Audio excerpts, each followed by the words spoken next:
लातूर जिल्ह्यातल्या रेणापूर तालुक्यामध्ये माकडांकडून शेती पिकांचं मोठं नुकसान, वन विभागाकडे दखल घेण्याची मागणी।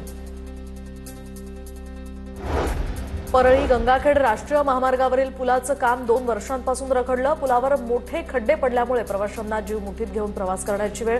तात्काळ पुलाचं काम करण्याची सुद्धा मागणी। वाशिममधील शेंदूरजना मोरे नांदखेडा या मार्गाची दुरावस्था, खड्ड्यांमुळे रस्त्याची चाळण। प्रशासनानं तात्काळ रस्त्याचे खड्डे बुजवून प्रवाशांना दिलासा द्यावा, नागरिकांची मागणी। वाशिम जिल्ह्यातील शेंदूरजना मोरे नांदखेडा या मार्गाची अवस्था दिवसेंदिवस अत्यंत दयनीय होत चालली आहे। रस्त्यावर प्रचंड खड्डे असल्यामुळे या ठिकाणी रस्ते बनवून देण्याची मागणी। विसर्जनासाठी नांदेडमध्ये गेलेले 3 जण वाहून गेल्याची माहिती। याच ठिकाणी प्रशासनाकडून शोधकार्य सुरू।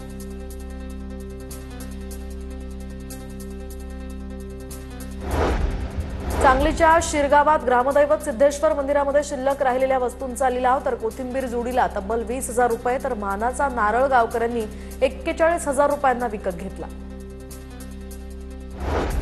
पुण्याच्या भोर एसटी बस आगाराला मिळालेल्या नवीन 5 एसटी बसेसचं या ठिकाणी उद्घाटन, तर भोरचे आमदार शंकर मांडेकर यांच्या हस्ते करण्यात आलं बसेसचं लोकार्पण।